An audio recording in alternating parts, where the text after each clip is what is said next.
Hey everybody, Christian from Treasure Town here, and today we're going to be doing a big unboxing. We've got some incredible coins. We bought a bunch of different groups, and basically I realized when I started unboxing we needed to make this a couple of videos. So this is going to be part one, but we've got some great ancient coins, some great world coins. That's really our focus. A lot of British types and a bunch of different world countries. So excited to dive in and show you what we got. And then after the video, I'll start the hard work of inventorying all of it and getting it ready for some auctions. Let's start. I know I will film the intro after I've opened these things up, but these are huge packages, and so I think my plan is just going to be to take open one of them, and we'll save the next one for a future video. I feel like it's just going to get boring if you watch me unbox coins for like 2 hours and don't have the opportunity to split them up. So anyways, starting with this huge package, weighs so much, and we'll look forward to seeing what's in there. And it looks like there's a bunch of unboxing ahead of us, so I think I'm just going to start opening these up. I don't know if I'll do it live. I feel like this says caution sharp item. Maybe I'll just do a few packages at a time, see what's inside, and show it off in kind of a phased approach. And the first group is awesome. I had noticed that there were about 10 of these lots, so 10 lots of 10 Condor tokens. Basically, what was so interesting about these is in America, we have hard times tokens. We have, and there was some interesting colonial mintages, but we also have Civil War tokens when there was a shortage of small change. And Britain experienced that same thing first kind of in the late 1780s and early 1790s, and then again in like the 1810 to 15, 20 range. And so here, it's Norwich and Norwich, halfpenny, 1792. They're all different types of provincial and, local issuing entities, some commercial, John of Gaunt, Lancaster, bunch of different, and they would often have patriotic themes, much like we have the patriotic Civil War tokens. This one's from Newgate. Some of these, I don't recognize that one.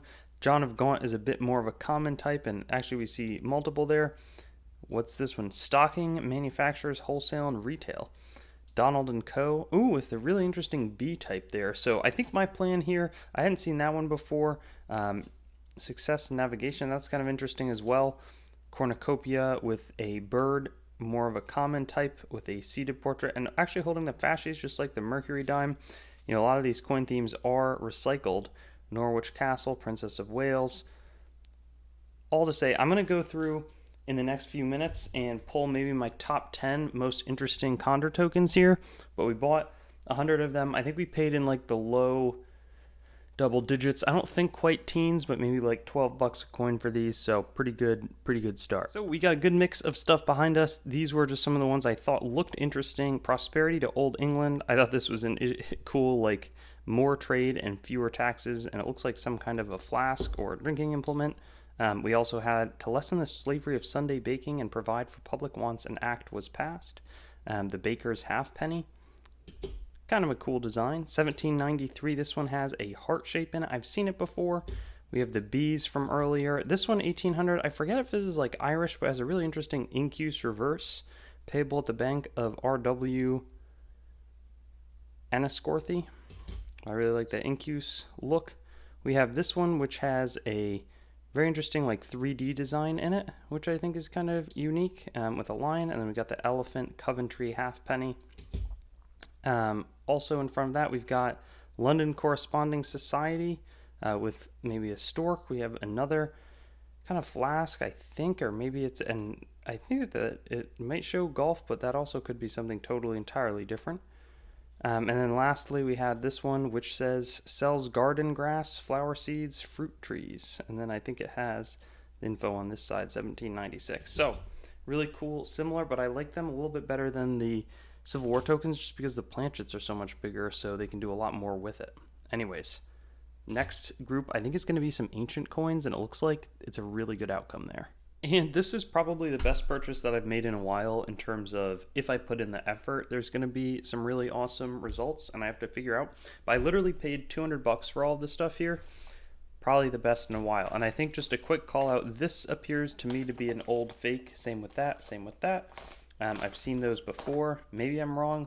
That would be great, but I don't think that those are genuine coins. But this was just an old collection, that kind of slipped under the radar. And there's just so many like large planchet, pretty decent coins in here that have me really excited for, winning this group. Even there, that looks like a Dupondius of Trajan, I would say, who ruled from 98 to 117 AD in the Roman Empire.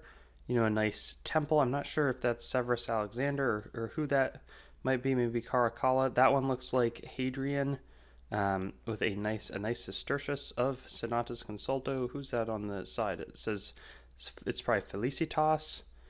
Even though they're lower grade, there's a lot of nice. Let's see what that is. That I think is Quintillus, right? I can see Illus, and I've seen that very spiky hairdo.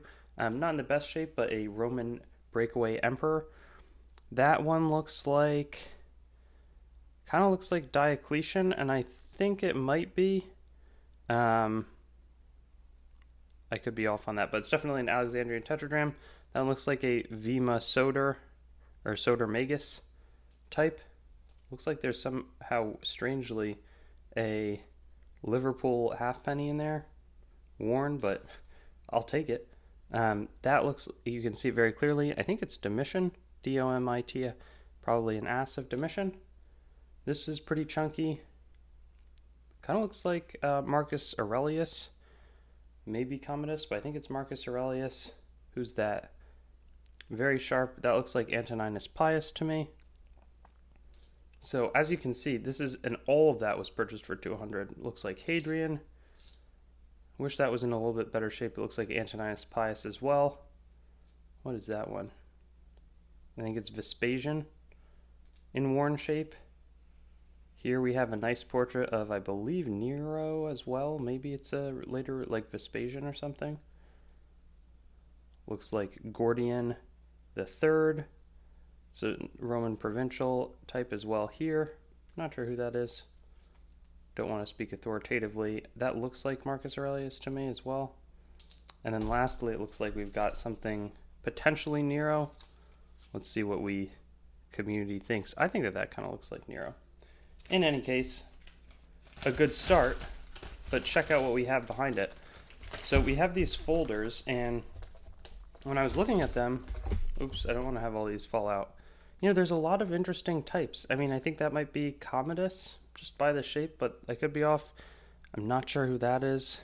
But there's a lot of, it looks like we have the Agrippa. I think it's Augustus and Agrippa, I think. A lot of worn types, but like, look at this coin right here. One of the Tetrarchic Phallus in really nice condition. And there's just so much more here. There's, a nice coin of Faustina, one of the wives of Alexander. I think that's Trajan, could be Nerva. And we're only getting started with this group. So, again, I'm very encouraged by the start of this. I haven't even looked that closely over here. And again, you could say, sure, these are lower grades, but I think my goal will be to sell a bunch of these kind of in more of a wholesale format, and then try to maximize the best, maybe 20 coins, 30 coins here. Like, is that a coin of, it looks Alexandrian, but is it Livia? That would be a really awesome ruler. That one looks like a nice little Alexandrian type. So just a lot of good coins all throughout. And then we get into, these are not bad coins at all. Take a look at how nice some of this detail is down there. I think that might be a, like, Magnentius. Much better and more interesting type. We've got nice tetradrachms, beautiful detail in that eagle. There's a Pontus Amisos type, good detail in a Gallienus, Fausta, more tetradrachms. Let's see if anything jumps out at us on the reverse. Nice detail. But yeah, I mean, just so many solid coins here. And then we get into these coins, which again are actually pretty nice looking. They've got good detail, some interesting barbarous types. I'm going along. I'm not sure who that is, but it's got good detail. Maybe I see a VIC, so probably Victorinus. There's another Romano-Gallic breakaway emperor. All in very nice detail. This page looks even a little bit better here. There's just so many good coins. So this is a home run in my book. Even if I could just sell these for, $5 each, something like that, obviously the return can come pretty quickly. And so, yeah, great ancient coin group. I think we'll unbox next a bunch of world silver, but we've got metals and individual ancients. There's a lot to go. And as you can see, we got a ton more, but this was something that I was actually reflecting on, and this is going to be the rest of everything for this video. There's going to be part 2 to follow. Some of these were way too big and heavy to ship, so I bought these for a low price, but then when I had them shipped, it was like $400 or $500, and so effectively, like, okay, maybe I'm into these for $5, but now with that shipping, it's more like 10. So that's going to be a theme throughout a bunch of this stuff. So the first thing is we have these interesting, I think this one like doesn't quite have the material, but this has like a Westminster cabinet, and these are restrikes of Jean Dassier metals, who's a Swiss metal maker, and these would have been, I've purchased his kings and queens, the original ones. These are obviously restrikes. I actually have a couple of the originals on eBay, but these were a lot cheaper to buy. And yeah, they had every English monarch, including Oliver Cromwell. So I learned a little bit of history when I went through and learned those. Antique copper finish makes sense. Oh, I didn't realize, okay, they're somewhat limited, but again, they're restrikes. So these were probably made, I'm not sure, maybe in the 70s or 80s, maybe more recent than that. They're very nice, very elegant with good history, but just a little lesson there for me. I'm like, okay, the economics change a little bit with the shipping. Same thing with these guys. So these are, and I have the phone in one hand, I wasn't going to, but these are a bunch of coins of Jersey that I acquired and I guess Guernsey as well. Jersey is like an English Channel island that's very near, and they're in really nice condition with some toning from having been in the flips for so long. Let me just pull one, and then I'm thinking that I'm going to pause the video so I can get a camera. But you can tell that they've been in like flips for a long time, these cardboard, a little bit of that toning, which is nice. There's often some like blue hues, and so very beautiful coins, large crown size. They're copper nickel, so not hugely valuable, but I paid very little for them, so that was kind of my thought, maybe sell them for $5 to $10 each. Next up, I guess I'll go through a little bit more. We got a bunch of these interesting Swiss commemorative 5 francs. They obviously have the herdsman type that's super famous, but they all also made a bunch of these interesting like early World War II era. There's a military helmet. Switzerland's interesting because they actually stayed neutral through the World War, both World Wars, I believe, and that's really been, that neutrality has been a big kind of symbol and mantra for the Swiss over time. These really remind me of the classic commemorative $50, and so right here, a bunch of similar types. I think that there were maybe 3 different types that I purchased. Let me see. There's the Anderburs, which we've got a bunch of in front of us, as well as the, the throwing stone, and then the military type. I feel like there's one other one, and I had unboxed a few of these and sold them quickly before I could make a video on them, so those ones might have been gone, but interesting Swiss types. Then over here we have some really cool German notgeld. That looks like, it says Lagergeld, but 50 Pfennig. These are all dated to World War I or shortly thereafter. There it's the Marseille Gap, which is interesting. Oh, that's interesting. It's like a French notgeld, Région Provençale. And here we have Kriegsgeld 25 Pfennig from Gobelins, which is probably a slightly more common type, but it'll be cool to check those out. And those obviously lead to there's Stadtdüren, with an interesting minor motif, lead to the currency crisis in the Weimar German Republic that caused a bunch of revaluations. And the interesting thing is the reason there's so much high grade, like 1910s German silver is because it all gets hyperinflated a few years later, so it has very little time to circulate in commerce. And these are cool. I sneezed, and it was a good time to grab a camera or a tripod. They have the Roman numeral lettering for the MDCCC LV. That should be 18. M is 1,000, D is 500, C is 100, L is 50, V, so 1855. Florin coin. But yeah, those Roman numerals are pretty cool. And it looks like that one's a slightly later Queen Victoria florin of 1887. Super fun. So those are a decent shape. I'd gotten some really worn ones, but those are a little bit better. And these are great. I very rarely get the chance to buy these in any type of quantity. 1847, these are larger crowns, because Queen Victoria, she starts reigning, I think it's 1838, correct me if I'm wrong there, until 1901. And so it's just like a very long tenure. And these were those large crown-sized silvers from very early in her reign. There's 45, 45 with a scratch, 44. These are, pretty clean. There's some problems there, a little bit of graffito, but elegant coins, and I got them at a good price, so I was quite happy with that. This was one of the coolest things I saw.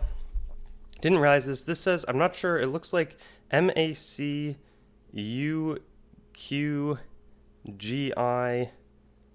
and I wasn't sure exactly who it was addressed to. However, it says tell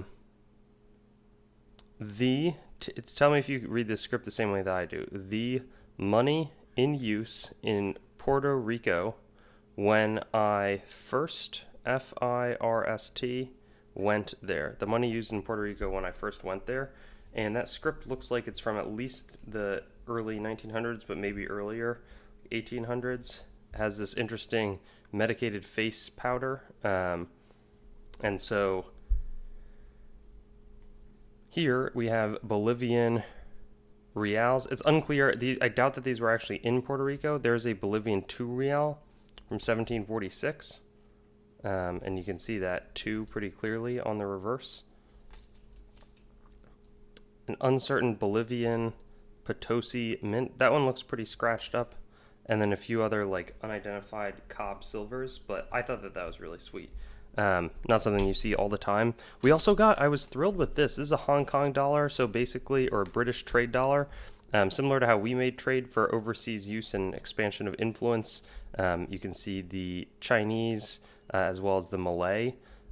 These were minted for use in Asia by the British to compete with the US and Chinese and other, actually I don't think Chinese, but some of the other large-sized dollars circulating there, straight settlements, that kind of thing.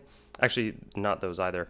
These show, interestingly, after 1872, they overthrow Louis Napoleon III in France. They bring back their post-Revolution of 1848 design with Hercules on the front. So they have these Herculean 5 francs, and then they bring that back again about 100 years later for some commemorative issues. And then there we see 1871 1 franc with a portrait. Maybe it was 1871 instead of 72 that they take down Louis Napoleon, but I think that's a portrait of Ceres. But they're like, okay, we don't want kings on the coins. We're trying to get past that. Here we have, I have not seen these before.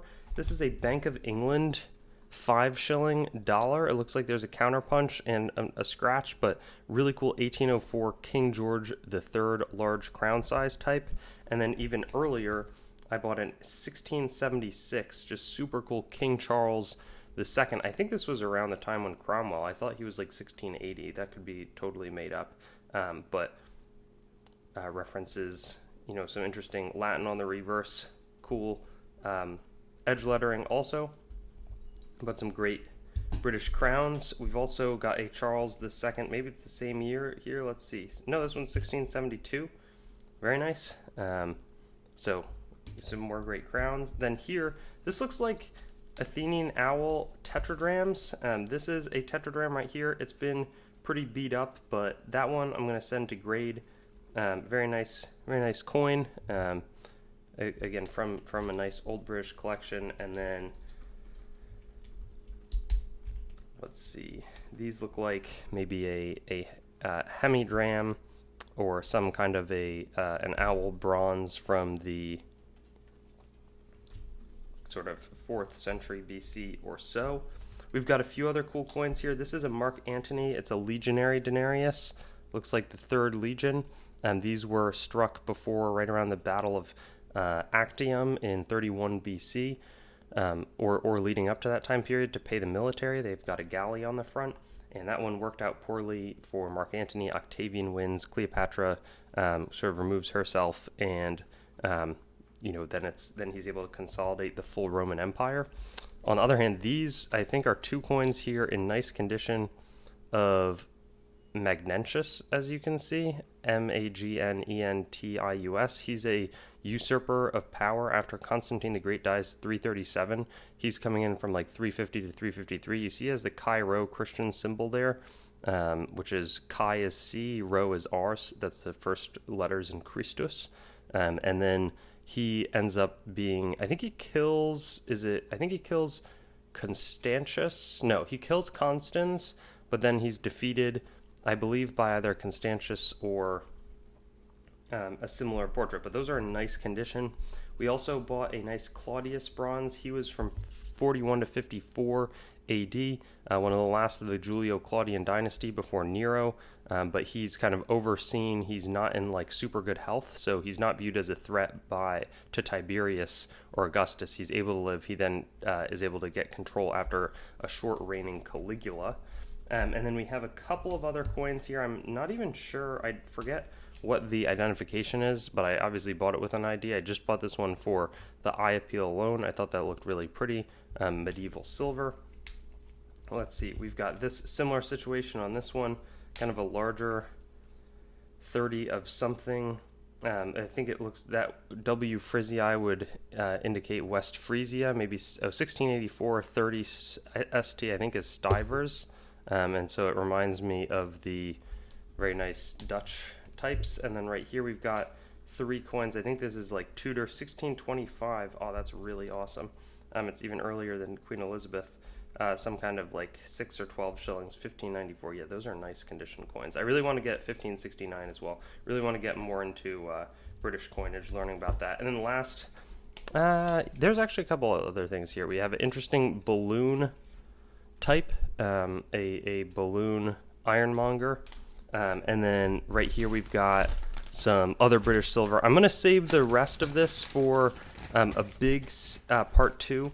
I'm excited about that. But here we bought a couple sixpence, some earlier stuff. It's just fun to, as I think through, it's like, okay, not anything crazy, but there's a few of these earlier types, 1746 and I'm not sure, I think 1739, to just try out some King George. And that one's minted in Lima, Peru. How cool is that? And then makes it, or I assume that Lima is what that means. And I guess why not? This group was here. These are like British Jettons, but they're a little bit more common and less valuable than some of the French ones that can be pretty pricey. It looks like there's also a random Queen Victoria Street, some kind of oh, that's awesome. This is like an alphabet calendar token. It looks like from 1895. That's actually sweet. These are really popular when they're a little bit older. I bet this one's still interesting given it's 1800s. Dating. I doubt that they would make those in the 1900s.